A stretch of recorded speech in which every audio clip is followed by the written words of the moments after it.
ह्याच्यामध्ये पर्सनल कुणी घेऊ नका, कारण तुम्ही तुमचं काम करताय. तुमचे जे तिथे दिल्लीत प्रमुख बसलेले आहेत ना, ज्यांना सरकारकडनं ऍडव्हर्टिजमेंट पाहिजे, त्यांचा एजेंडा जो आहे तो जो चालला जातो तो चालू द्या. आम्हाला त्यांच्या एजेंडाशी काही लेन देण नाही. पण बिहारच्या जनतेने यांना, त्यांच्या नेत्यांना, विशेषतः आत्ता अस्तित्वात असलेले मंत्री असतील किंवा आमदार असतील, त्यांना ते रस्त्यावर उतरल्यावर जनताच त्यांना हे जाते, वोट चोर गद्दी छोड असं म्हणते. म्हणजे हा नारा हा राहुल गांधीने एकट्याने दिला नाही, तर बिहारच्या जनतेने दिलेला आहे. आणि हाच नारा महाराष्ट्रभर सुद्धा चालेल आणि देशभर चालेल. भाई तुमची जी भूमिका तुम्ही मांडली आहे त्या भूमिकेवर तुम्ही शेवटपर्यंत ठाम राहणार किंवा पक्षानं जो निर्णय घेतला त्या निर्णयाला तुम्ही समर्थन करणार? नाही, असं आहे की आमच्या भूमिका विचारल्या जातात, आमचे विचार विचारले जातात. आम्ही मांडलेले विचार पक्षाने 100% स्वीकारावे असं काही मानण्याची गरज नाही. याच्यापूर्वी असं अनेक वेळेला झालेलं आहे. आणि आम्ही हेही सांगितलं, आपण आता काँग्रेस म्हणून एकटं लढून नंतर आपण अलायन्स करूही शकतो, असं अनेक वेळेला झालेलं आहे. म्हणजे महाविकास आघाडीचं सरकार असताना सुद्धा तुम्ही जाणीवपूर्वक ते टाळताय की काय मला माहीत नाही, मी विरोधी पक्षात होतो. महानगरपालिकेमध्ये माझा विरोधी पक्ष नेता होता आणि 5 वर्ष सातत्याने रवी राजा हा आमचा विरोधी पक्ष नेता होता. त्यामुळे तुम्ही जे काही गणित मांडताय हे लागूच होत नाही इथं. आम्ही नगरपालिकेमध्ये तेव्हाही विरोधी पक्षामध्ये होतो. त्यामुळे आम्ही आमची जी भूमिका आहे किंवा आम्हाला काय वाटतंय, जेव्हा पक्षाचे प्रमुख येतात आणि जेव्हा विचारतात त्यावेळेला आम्ही आमची भूमिका सांगितलेली आहे. निर्णय आता पक्षाने घ्यायचा आणि पक्षाने एकदा निर्णय घेतल्याच्या नंतर आमच्या मताला किंवा आमच्या ह्याला फारसं हे राहत नाही.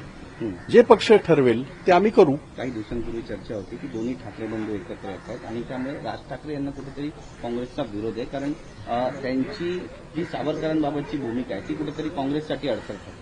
नाही, ते तुम्ही बघा, ते त्यांना विचारा. या गोष्टीच्या बाबतीमध्ये तुमचा एजेंडा चालवा तुम्ही, but I don't want to talk anything. मला याच्यावर काहीही वक्तव्य करायचं नाही.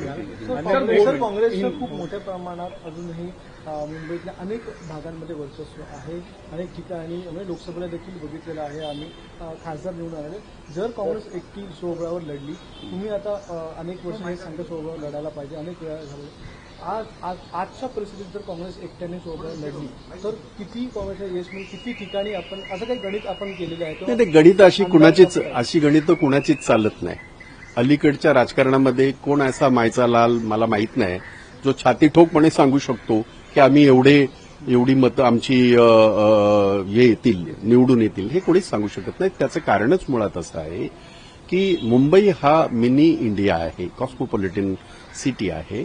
आणि देशभरामध्ये जे का आज वातावरण आहे, जे का आज महागाई आहे, जे का आज प्रश्न आहेत सर्वसामान्याचे, जे तरुणांचे प्रश्न आहेत, बेरोजगारी इतकी भयानक वाढलेली आहे, ज्या पद्धतीने महिलांवर, ज्या पद्धतीने देशभर अन्याय अत्याचार होतोय, देशाच्या प्रधानमंत्र्यांना 2-2.5 वर्षांनी ते मणिपूरला गेल्यावर गो बॅक म्हणून नारे लागतात. हे कधी घडलं नव्हतं या देशाच्या इतिहासामध्ये, जे आज घडतंय. आणि हे काही कोणी राहुल गांधींनी सांगितलं नव्हतं. हे जनतेने त्यांच्या मनातला राग किंवा त्यांच्या मनातल्या भावना व्यक्त करतात आहे. त्यामुळे असं कोणी गॅरंटेड सांगू शकणार नाही की नाही एवढ्याच जागा येतील, तेवढ्याच जागा येतील. पण एवढं मात्र मी नक्की सांगेन, काँग्रेस स्वबळावर लढल्यावर काँग्रेसचा आमचा महापौर बसेल किंवा काँग्रेसच्या मदतीशिवाय महापौर बसणार नाही. सर, आपने कहा कि महानगरपालिका के चुनाव हिंदी में करना, महानगरपालिका के चुनाव कांग्रेस अकेले लड़ेगी और राज ठाकरे के साथ नहीं जाएंगे, क्या कहना चाहते?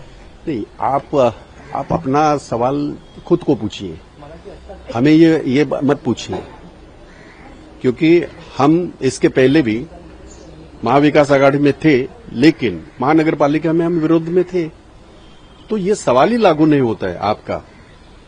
जब मैं प्रेसिडेंट था मुंबई का, उस वक्त एक बार ने 100 बार मैंने ये बात आप लोगों के सामने आपको बुला के मैंने शेयर की थी आपके साथ कि हम अकेले कांग्रेस अपने बलबूते महानगरपालिका लड़ना चाहती है. न कि सिर्फ महानगरपालिका, जितनी भी लोकल बॉडीज है उसमें हम लोकल जो हमारे वहां के कार्यकर्ता है उनका विचार है वो ज्यादा इम्पोर्टेंट है।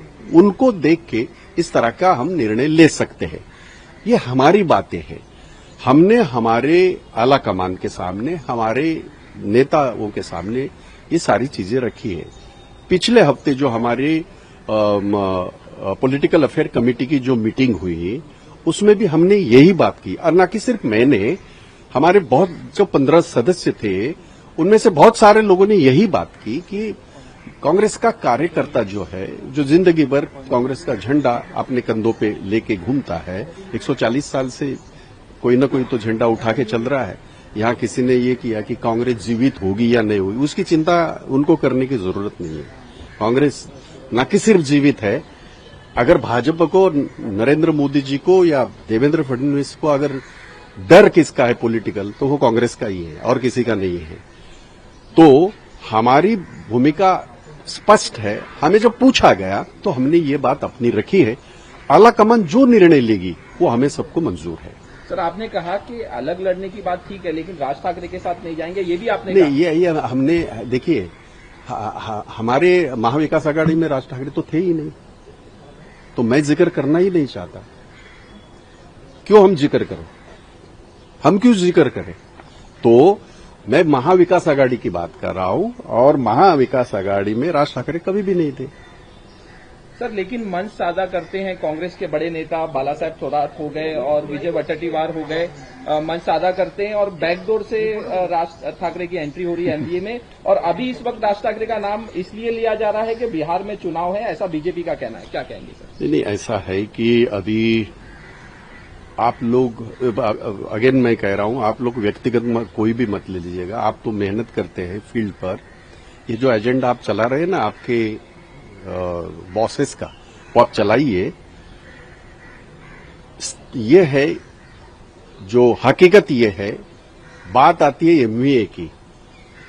बात आपने जो छेड़ी वो वोट चोर गद्दी चोर की बात है, और वो सिर्फ कांग्रेस का इशू नहीं है, सारे पार्टियों का इशू है। सारे देश के सारे जितनी भी पार्टियां चुनाव लड़ती है उनका ये इशू है। राहुल गांधी ने सिर्फ उठाया नहीं, राहुल गांधी ने साबित किया है। महाराष्ट्र में साबित किया है, मध्य प्रदेश में साबित किया है, कर्नाटका में साबित किया है। तो ये एक आंदोलन है, और ये जो आंदोलन है ये इलेक्शन कमीशन के खिलाफ है। वहां पार्टी नहीं देखी जाती। हमें अगर संविधान जीवित रखना है, अगर हमें संविधान की रक्षा करनी है, तो हमें ये जो वोट चोर गद्दी छोड़ जो नारा है, ये सबका नारा बन चुका है। ये सिर्फ कांग्रेस का नारा नहीं है। आप जरा बिहार में आपके लोग हैं, उन्हें जरा पूछ लीजिएगा, वहां के जो मिनिस्टर है, वहां के जो एमएलए है, किसी की हिम्मत नहीं रास्ते पे घूमने की। आप दिखाने रहिए और बात है, पर लोग दौड़ा दौड़ा के उनको ये कह रहे वोट छोड़ गद्दी छोड़। तो ईवीएम को जो जिस तरह से गलत इस्तेमाल किया जाता है, बाकी भी सारी चीजें हैं, इसके खिलाफ अगर इलेक्शन कमीशन को मिलने के लिए जाना है तो उसमें कोई आप लोगों को आपत्ति जताने की कोई जरूरत नहीं। और आप आपत्ति जताओ तो भी इससे कांग्रेस को कोई फर्क नहीं पड़ेगा। इसका संबंध और लोकल इलेक्शन का संबंध बिल्कुल नहीं है। जब सत्ता में थे, साथ में उद्धव जी हमारे मुख्यमंत्री थे, तभी भी हमने यही कहा था कि लोकल इलेक्शन ये अलग विषय है, पार्लियामेंट्री इलेक्शन अलग विषय है, यहां जो हमारे इसके विधानसभा के इलेक्शन है अलग विषय है। तो सर, आपने कहा लोकल इलेक्शन अलग है, तो क्यों वोटर लिस्ट को सुधारने की बात की जा रही है कि वोटर लिस्ट सुधारी जाएगी उसके बाद ही चुनाव होंगे? इससे पहले ये कह रहे थे कि दम है तो बीएमसी का चुनाव करवा के दिखाइए, अब कह रहे हैं कि पहले लिस्ट सही करिए और उसके बाद। मुझे सिर्फ एक बात का जवाब अगर आपके पास है तो भी आप लोग नहीं दोगे, ये मेरा विश्वास है। वोटर लिस्ट सही है, चुपचाप हो गए ना। हमने सारे लोगों ने, अगर ये अभी भी इलेक्शन कमीशन को मिलने के लिए सर्वदलीय जो गए थे, तभी भी एक घर ऐसा होता है जिस एक घर में 247 वोट आते हैं, 10 बाय 10 का घर है। क्या ये वोटर लिस्ट सही है? अच्छा, ये आरोप नहीं है, ये साबित किया वही बात है। एक हाउस नंबर 0 1947 के बाद इतनी सारे इलेक्शन हुए, हमने हाउस नंबर 0 तो कभी सुना नहीं। आप लोगों ने सुना होगा तो आप देखिए, आपकी नौकरियां संभालते हुए कि क्या एजेंडा है। आप भी तो एक वोटर है। डॉक्टर बाबा साहेब अम्बेडकर के संविधान ने आपको भी तो एक वोट का अधिकार दिया है। आपके भी तो वोटों की चोरी हो रही है, हम उसी को लेके बात कर रहे हैं। तो ये इसका पक्ष है, ये उसका पक्ष है, नहीं है। ये एक देश का मुद्दा है, संवैधानिक मुद्दा है। उस संवैधानिक मुद्दे को लेके देश के सारी पार्टियां अगर एक साथ आती है तो हम तो इलेक्शन कमीशन के पास बिल्कुल जाएंगे, और गए थे। लेकिन उसका कहीं न कहीं ये जो कनेक्शन लगाया जा रहा है इलेक्शन से, खास करके लोकल बॉडी इलेक्शन से, वो सही नाही आहे। की स्वबळावरती निवडणुका लढवून मग युती होते असं अनेक वेळा झालं आहे आणि काँग्रेसच्या मदतीशिवाय महापौर बसू शकणार नाही। समजा असं झालं की काँग्रेस आता स्वबळावरती लढली, प्रत्येक पक्ष स्वबळावरती लढला आणि निवडणुकानंतर निकाल लागल्यानंतर कुठेतरी ठाकरे गट, राज ठाकरे गट आणि काँग्रेस असं मिळून जर का महापौर बसत असेल तर मग नेमकी काँग्रेसची भूमिका काय असणार आणि भाई जगतापांची भूमिका काय असणार? नाही, भाई जगताप हे काही काँग्रेसचे अध्यक्ष नाहीत, ना देशाचे अध्यक्ष आहेत, ना राज्याचे अध्यक्ष आहेत, ना मुंबईचे अध्यक्ष आहेत. म्हणून मी म्हटलं ना, तुम्ही सगळे तुमचा एजेंडा चालवा तुम्ही, पण मी स्वतः पत्रकार राहिलोय, त्यामुळे ते आपले प्रश्न आपल्यापर्यंत ठेवा. माझं स्पष्ट मत आहे आणि ते असं आहे, मी पहिलं वाक्य असं म्हणालो, तुम्ही लोक कन्व्हिनियंटली किंवा सोयीस्करपणे नाही मग याच्या काँग्रेसच्या शिवाय बसणार नाही. मी तर पहिलं वाक्य असं होतं, काँग्रेसचा महापौर बसेल, ते पहिलं दाखवा, नंतर पुढचं बघू. मग तेव्हा होईल. त्या आम्ही स्पष्टपणे सांगितलेलं आहे की आता सुद्धा आम्हाला उद्धवजी ठाकरे असू द्यात किंवा राज ठाकरे असू द्यात किंवा आणखीन कोणी असू, स्वबळावर लढताना आम्हाला कुठल्याही पक्षाचं बरोबर आमच्या बरोबर बंधन नको, हे आम्ही